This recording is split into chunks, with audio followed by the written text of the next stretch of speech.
Hello, algebra students. Mr. Lawrence here, and today, hopefully at the end of this lesson, you'll be able to say I can simplify complex monomials. That is supposed to be an I there. Monomials. All right, mono means one term. So anyway, all right, now I'm just going to show you how to do this. Remember that the negative exponent means to use the stairs, means to use the reciprocal. Anytime I see a negative exponent, I am going to move it from either the denominator to the numerator or from the numerator to the denominator. So you see this one here? He's going to go upstairs.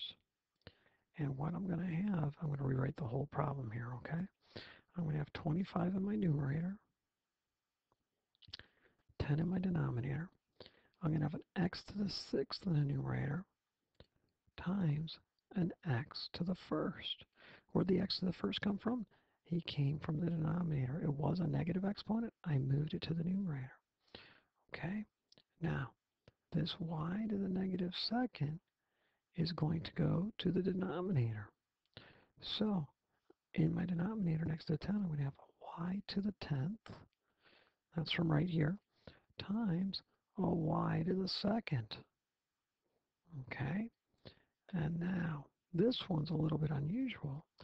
The z to the negative eighth is going to move to the denominator, but the z to the negative fifth is going to move to the numerator.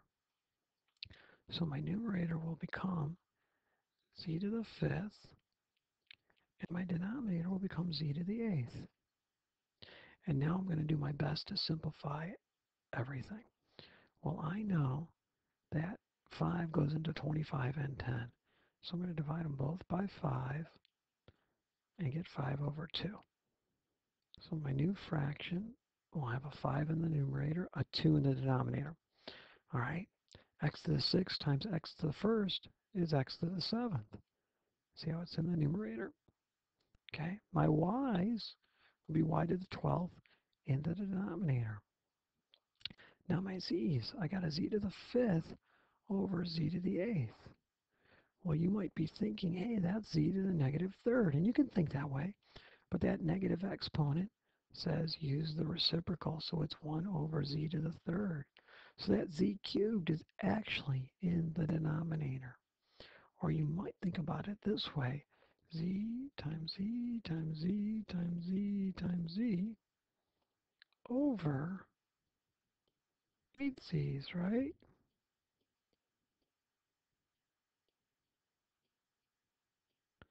And those are going to cancel, leaving z times z times z in my denominator. Or better yet, z cubed. So notice my z cubed is in the denominator. And I know this can be a little bit tricky at first, but just take it slow, do a piece at a time. All right, let's look at another example here. This one is going to the denominator. The y's are staying put, and the z to the negative 5th is going to the numerator. Okay, so it's going to look like 16 y z to the 8th over 20 x to the 5th, then times x cubed, y to the 10th, and there are no z's. Oop, I messed up on my numerator, didn't I? I forgot to put my z to the 5th up there because he moved up. This is all being multiplied. Since it's all being multiplied, I can go ahead and start simplifying. I know that 4 goes into 16 and 20. 4 goes into 16 4 times, goes into 25 times. So my answer is going to have a 4/5 in it. Now, in my numerator, I've got this y here, but I've got 10 y's there. Well, let me do my x's first. I'm going to have x to the 5th times x to the 3rd, x to the 8th. Now my y's, I have y over y to the 10th. Well, isn't that going to be same as 1 over y to the 9th? So the y to the 9th is in the denominator. My z's, I've got z to the 8th times z to the 5th. That's z to the 13th.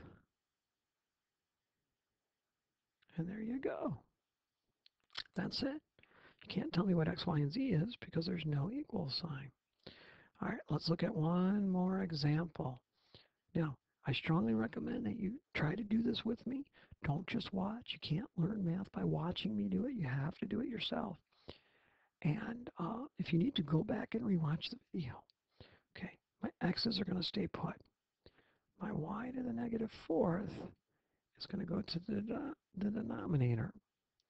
And my z to the negative seventh is going to go to the numerator, right? Just using reciprocals. 18 x to the sixth. The y's are all in the denominator.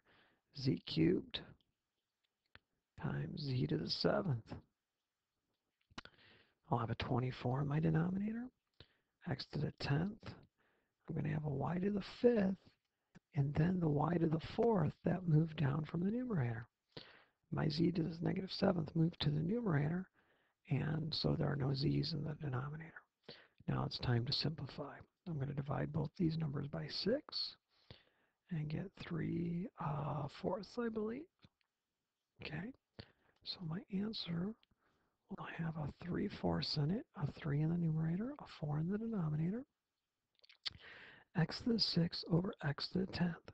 Two ways to think about it, whichever way you like better. You can say, hey, that's x to the negative fourth, which means it's 1 over x to the fourth, so I get an x to the fourth in the denominator. The other way to think about it is 6x's in the numerator, 10x's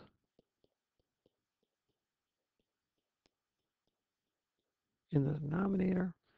These all cancel, leaving me 1 over x to the fourth. So my x to the fourth is in the denominator. Okay, the y's, looks like they're all in my denominator. Y to the fifth times y to the fourth, y to the ninth. Z's, they're all in the numerator. Z cubed times z to the seventh, z to the 10th. Okay, so the trick is when you have a negative exponent, you move it from the numerator to the denominator or from the denominator to the numerator. Okay, hopefully this is starting to make a little bit of sense. I'm not going to do any more examples now. If you need to see more, I encourage you to watch it again. Ask yourself, why are they moving? Okay, remember, a negative exponent means to use the reciprocal. So if I have 2 to the negative fifth, that's the same as 1 over 2 to the fifth. And I can figure out 2 to the fifth is 32, so it's 1 over 32.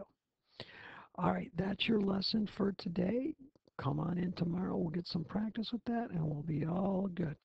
All right, Mr. Lawrence signing off. Good night, everybody.